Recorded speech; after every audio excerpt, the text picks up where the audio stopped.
Hello there, just got a few things to share today. A few days ago I was watching a video by Patricia Viramontes on YouTube because I've been looking for ways to use up my book pages, and she has a great little tutorial on just exactly that, making pockets and corner tuck spots, and she's got another video on sort of banners and just embellishments. But the thing I took from her using book pages for pockets was to double the pages. Brilliant, never thought of that. It makes a much sturdier piece of paper to be working with. Makes it much easier to produce a nice firm pocket. I've also used it for the tags, but I did put those on a piece of Tim Holtz paper just to make it a little more sturdy again. I haven't finished those off. I've added some plain craft, just old cheapo craft cards, a couple of different sizes. They make great photo mats. So I've added those in and kept the colour, as you can see, pretty neutral. I've left it with the cream of the paper. I've used a bit of walnuts, no, not walnuts, enriched photo and peeled paint. They're the only colours I've used. I've used some flowers, which is unusual for me, cutting up some more of those doubled book pages to make the flowers and leaves. A couple of different styles of flower dies I've used there, and that one too. There's 3 different ones. Stuck with the black, slightly gilded looking iridescent, I don't know what they are, little dots on the different flowers. What else have I done? Oh, I've tried to use the same punch, which is something that I often do that gives things a rather discordant look, is pick up a punch and use it and then pick up another one. So this time I've deliberately kept with it, though with this one I used the bits that I cut off, which were the cream edges sort of outside the text fields. So I've used those on those ones, but on this side pocket I have just used the folded it and used the edge punch to create the border. These tags fit 3 quite nicely. I've backed with file card, so they're good, good and robust and good for documentation. This little design with the flap, there's a bit of Velcro there. This was one of Patricia's. I've just put a photo mat in there, and I've got a little movie coloured envelope that I'm going to pop in there for a bit of private stuff. I like to put that into each of my journals.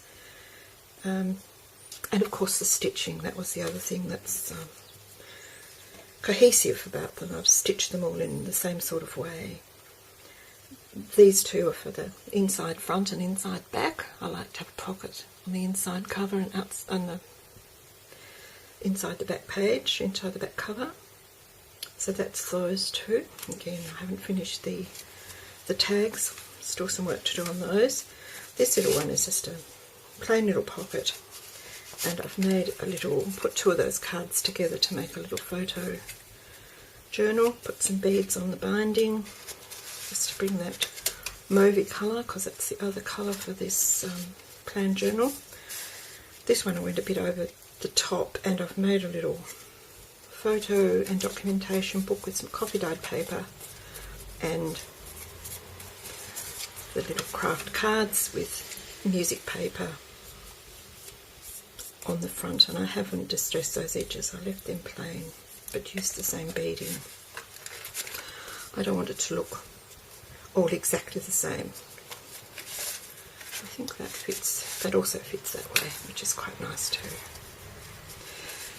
Okay, so that's those. I was quite pleased with those, and I'm using up a nice lot of my book pages. The other things I've been doing is crocheting some little tiny flowers, because I thought using that same die, I've got some leaves cut out of some scraps of felt. I don't normally make, as I say, flowers and bulky embellishments, but I thought this time I would, seeing as we're going with a flowery theme. So I've done a few little ones because I'm trying to get this little flower pattern right. And as you can see, I've got various sizes, so I'm still working on that.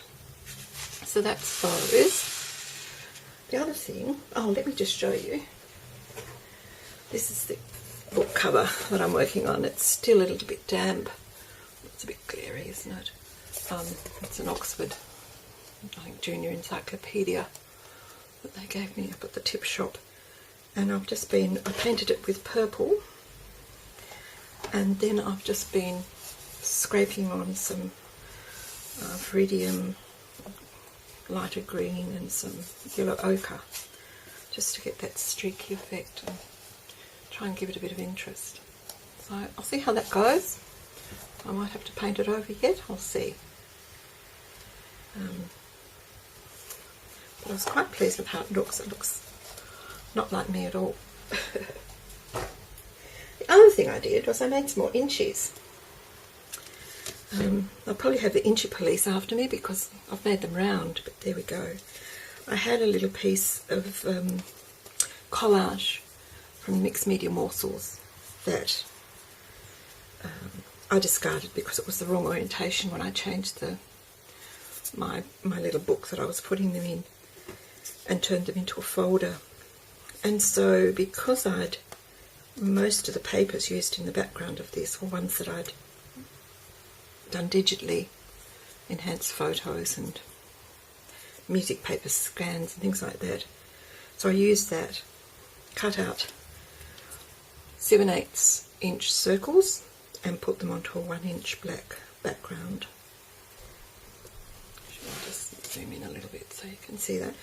For the little flowers, I got some more of the book paper for the background, which is a Dutch, what is it? Tale of Two Cities, I think, in Dutch.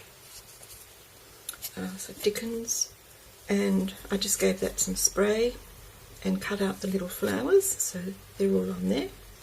And on the inside, I've just added another piece of the book page, a piece of white, and 3 of the little flowers with tiny gold centres.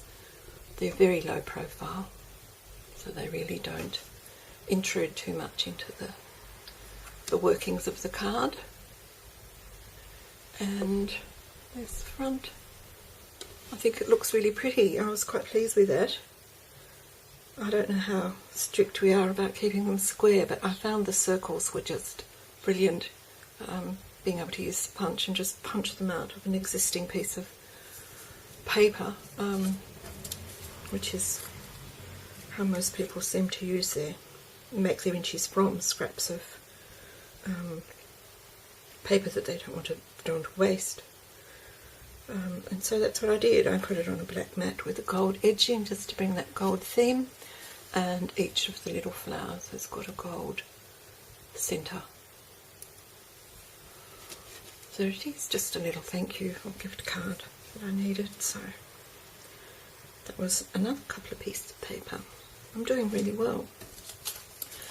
Well, I think that's about it. I think that's all I've really got to say for today. I want to finish this journal cover and get the journal made. It's almost completely made now. Here's all these delicious little things. I won't go into how I made them. They're quite blindingly obvious, and the link was Patricia Viramontes if you wanted to see her tutorial about how she folded them and got them. But this was a brilliant idea to actually double up the paper because I simply hadn't thought of that. Okay, that's it. That's my little round Inchies and all the envelopes and embellishments and things I've been doing for the new journal. See you soon. Bye.